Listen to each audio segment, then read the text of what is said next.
Hey up everybody, welcome to the I'll Do Cycling YouTube channel where I am going to be previewing the Omloop Nieuwsblad today. Of course, the first race of the opening weekend. A lot of people are very excited for this and it's a very stacked start list. So I think the most important thing is that it's very hard to predict this race because you don't really know how well people are going. There's a couple of riders who you can see some of the results that they've done early season, but a lot of riders are quite unknown. Important thing to note, first off, is that when you look at the weather for next weekend at Ghent, of course, it's a week away so it can change, but it looks quite likely it's going to be quite a stable day, sunny, pretty low winds, so really echelons and also rain shouldn't really play a part in this.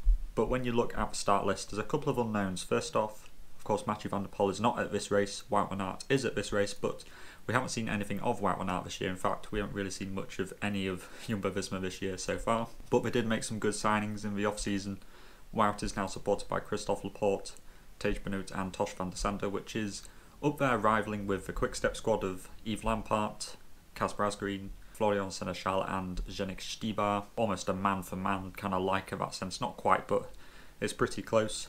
In terms of who's actually got form at the moment that we can have a gauge off, is that there's a couple of riders doing kind of the Ruta del Sol and the Volta Algarve at the moment. So Sven-Erik Byström is one of those riders who's doing that at the moment. He did incredibly well on that stage 2 finish, which was won by David Gaudu. He finished in 10th place, so that's a really good performance. You also saw Stefan Kung climbing incredibly well on that stage, which is a great indication that, you know, he didn't win the stage, but he's climbing incredibly well, which means that his legs are going really well at the moment. So Stefan Kung is definitely somebody to look out for, especially since this parkour is quite suited to long-range attacks. Of course, you've got the Mur, Kappelmer and the Bosberg to finish off, both within 20 kilometres of the finish, really. And it's going to be a very attritional day, especially in the second half of the parkour. So you could expect some longer range attacks from Stefan Kung. Sven-Erik Byström, I wouldn't be surprised if he started riding really well and was up there in the front group. You've also got Genietz has been doing well at the Tour de Alpes Maritime du Var. He climbed really well on stage 2 and was also up there in a bunch sprint on stage 1.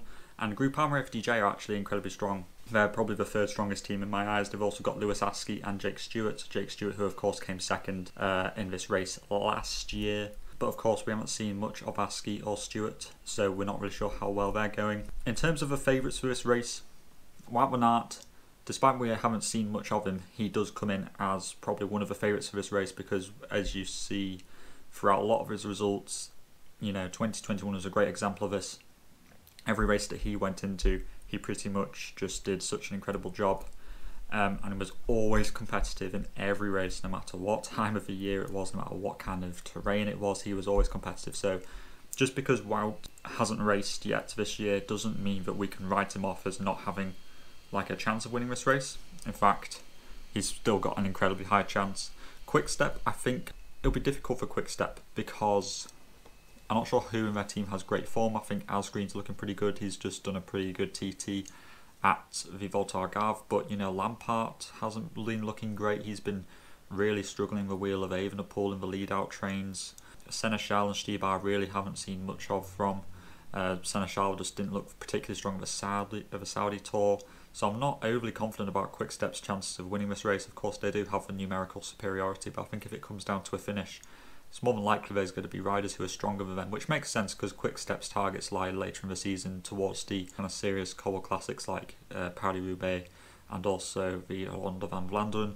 Overall, I think Quick-Step's best chance probably comes with Casper Asgreen. That's just my opinion. Wout, of course. How will also Christophe Laporte and Tej Benoot go? I expect if there is going to be some kind of selection of kind of a more like reduced group of about 20 riders, I expect Jumbo to have multiple riders there. Lotto Soudal, you know, they've got Victor Kampenaerts, who of course has done pretty well recently, taking a KOM off of Tadej Pogacar, which shows he's got some decent legs, of course, but you know, Kampenaerts hasn't been somebody who's done great in the Cobble Classics. He did have a good stab at it last year, and in fact he did quite well at the Benelux Tour, so that's kind of some indication of that. I think, like I said, Sven-Erik Byström will probably lead into Marseille, in my opinion. H2R haven't looked too great. I think Standerwolf did good in the stage. I think he came second where Magnus Sheffield won at the Ruta del Sol, so I'd probably say he's best. Stuyven is a great example of why it's so hard to predict this race because he won this in 2020.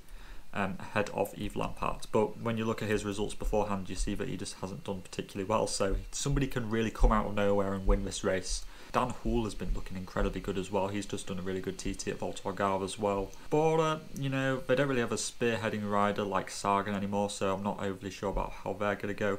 Colbrelli Mohoric we have seen doing well at the Volta Comunitat Valenciana. He was climbing really well on that stage 3, I think it was, which is kind of a gravelly finish.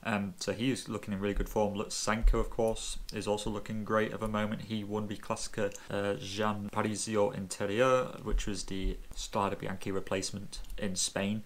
So Lutsenko's looking great. Coquard is looking great. He's won like quite a few races this year and it's looked really competitive. EF don't really have many people here, so I'm not overly sure about what they're doing. I'd love to see Marijn van den Berg line up here. Pidcock's a weird one because I would have expected him to look better at Algarve, but he's not looking on fire at the moment, so I'm not overly sure about how he's really going. Sheffield could be a great surprise after winning that stage of the Route del Sol literally like just the other day. But Pidcock's a strange one because I think that his targets again lie later in the season. Peaking for Omloop usually means that you don't do too great in the classics later on, and I feel like those are his main goals, so I'm not overly sure about Pidcock doing well here. Sepp van Mark did a decent sprint. I think it was the Tour de la Provence, the stage which Elia Viviani won. He came in 3rd place, so that's a decent performance from him too. Shows he's got decent legs. Movistar, I don't really know why they come to the Copa Classics. UAE, surprisingly, Kovi's looking in great form at the moment, so I'd be expecting him to lead this team. Trenton we haven't really seen too much on, but Covey I'd be keeping an eye out for sure. DSM Kevin Vermaker looked really good at the Tour of Oman. I think he came like 11th on GC. Really good climb performances there, so watch out for him as well. Bike Exchange, not really expecting too much. Alpes and Phoenix, Michael Gogol will of course be peaking for his main race of the season, Strade Bianchi, in just about 2 weeks time, so he will be building up. He did well on that uphill finish in Algarve as well. Somebody else who did was Connor Swift. You know, we should really be watching out for Connor Swift. He came 14th on that finish up the climb, which is incredibly good considering the people who are there and how like heavy Connor Swift is. You know, he's really not that kind of guy who would do well on that kind of terrain. So incredibly great performance. It shows he's got great legs along the same lines as Stefan Kung. Rasmus Tiller would be a great shout for a Uno X as well. So that is all the teams. The parcours, like I said, it usually should favour long range kind of attacking moves. Perhaps it usually comes down to a group of say somewhere between 5 to 10 riders. Last year was almost a bit of an anomaly. It was more the exception rather compared to the rule. There was a sprint last year. I don't think that will happen this year despite the weather being a little bit more tame. I think that more than likely it will be down to attacks. I expect a move of somewhere around 8 to 12 riders. There'll be kind of 2 De Koenig in there. I expect Jumbo to have multiple riders in there too, and then just kind of drips and drops of other teams. So in terms of who I think is going to podium Omloop Het Nieuwsblad, here's what I think. I'm going to go with Connor Swift being in 3rd place. I think this is going to be a great race for him. He's looking in flying form and he's posting some really good results. In 2nd place, I expect Coquard is to finish in 2nd place. And I think that Stefan Kung will finally get his kind of big classics result and he will solo away with something like 20 to 30k to go and he will win Omloop Het Nieuwsblad. And then behind you'll see the likes of Sven-Erik Byström, you'll see like Kevin Genietz, Matej Mohoric, those kind of riders who are also looking really good at this time of season. So that is my preview of Omloop Het Nieuwsblad. Thank you very much for watching and all that's left to say is to keep safe out there and I'll speak to you in the next video. Salut!